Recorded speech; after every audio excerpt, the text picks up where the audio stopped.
CJN Ariwola laments over Supreme Court judges hours after judgment. Why is he lamenting over the Supreme Court judges? Why? That what? There are very few. There are no people to work with him. What is he doing for the past 2 years? Why not go to the appeal court and promote people to that level? You have enough people to be promoted. They are in ranks and files. So why not pick somebody and promote to that level?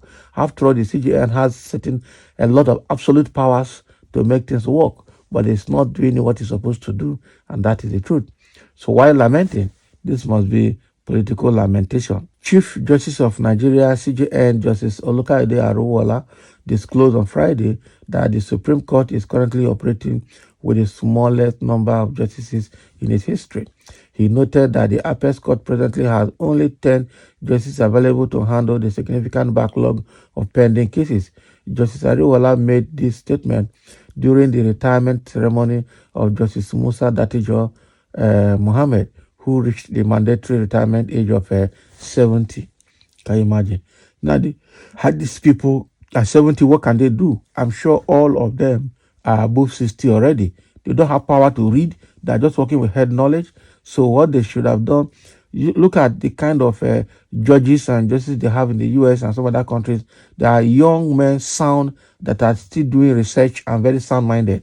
But here we have some old men that are waiting to retire, and they are calling them chief justices. Okay, so get them younger people to work with them. They will not. So now that they're older, retiring, and they don't have anybody understudying them, what will become of the Supreme Court? Only God knows. So the CJN, however, reassured that active steps are being taken to appoint additional justices to the court's bench, with Justice Musa Datijo leaving us today after the retirement of Honorable Justice Adamu Amina Oge a few weeks ago. We are now left with 10 justices on the Supreme Court bench, being the lowest we have ever had in contemporary history of the court. However, I can confidently assure all the litigants, public, that efforts are in top gear to get on board a sizable number of justices to boost our rank and complement the tremendous effort we have been investing in the business of the court. The CJN paid glowing tributes to the retired justice, saying, "I am so emotionally overwhelmed and at the same time profusely exhilarated to personally witness this uncommon valedictory session. This is not because I have never witnessed or presided over valedictory sessions before, but for the fact that we are a honorable and quintessential judicial icon with dazzling qualities and alluring statute, who could, in one breath, be classified as a model of excellence that transcends the legal profession." My Lord Honorable Justice Musa Datijo Mohammed, in whose honor we assemble here today, is an epitome of jurisprudential finesse, an insuperable lion with an irrepressible voice in the temple of justice. We are here to identify with an accomplished jurisprudential iconoclast that has offered the best of his intellect to the advancement of the legal profession through the several years of unblemished and uncontrovertible adjudication at different levels of courts in Nigeria. His Lordship has, by all standards, made an incisive inroad into the revered history books of the Nigerian judiciary as that gallant and eminent justice at the Supreme Court bench who inviolably held sway in the discharge of his judicial functions. As second in command in the hierarchy of the Supreme Court, my Lord Justice Datijo skillfully aided and supported me virtually in every sphere of administration. He is a specimen of hard work, industry, discipline, and high moral rectitude. He willingly offered every support and encouragement that any leader would always wish to enjoy from a deputy to effectively meander the often stormy coast of court administration. So, by this event heralding his 70th birthday anniversary, the time has come to cease from functioning as a judicial officer. Immediately after this court session, a new page will ultimately open in the life of my Lord, which his lordship and an entirely different set of people that destiny had already assembled along the path of the second phase of his life will begin to write on. He is indeed a jewel of inestimable worth and an icon worthy of celebration and adulation. His lordship is one judicial officer that could be blunt even to a fault and is never known to be afraid to say things the way they are, and also never shies away from calling a spade by his name, irrespective of whose ox is God.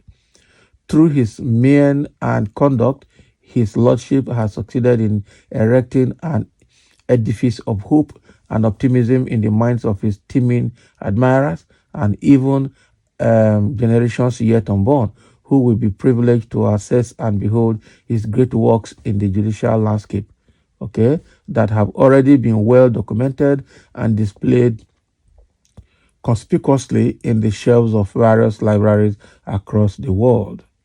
My Lord, before I end my speech, I will urge you to passionately cherish and relish every moment of your life, because ordinarily this ceremony we are all witnessing today will never take place again in your lifetime. From the depth of our hearts, we say happy 70th birthday to you and sincerely wish you good luck and God's grace in all you do. So what is happening here is Justice Ariwala making a speech at the valedictory section marking the retirement of Justice Musa Datijo and also marking his 70th birthday at the same time. Okay. So, and those were the words of Justice Ariwala for Justice Datijo at his retirement. Okay, but the key thing there is that he has affirmed that Justice Datijo is blunt, can be blunt to a fault, and is fearless, can say things the way they are without fear or favor.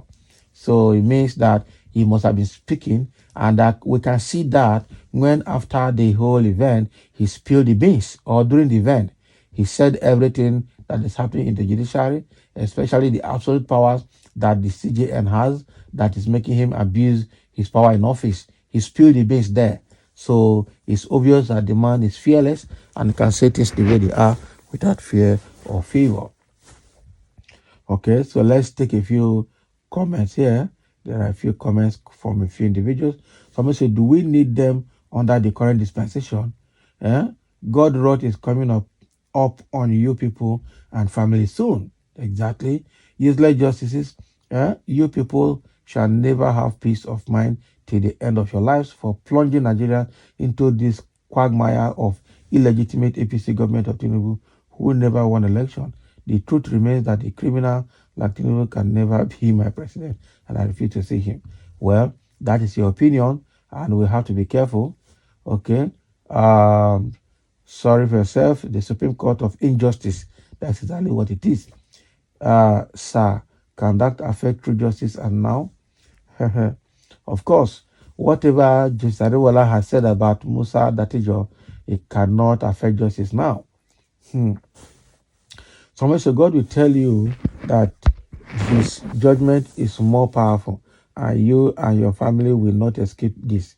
You will be clamoring for death, but you will not see it, but crying on sick bed. Wow, not be small curse they go to them. People are cursing them because of exactly what they have done.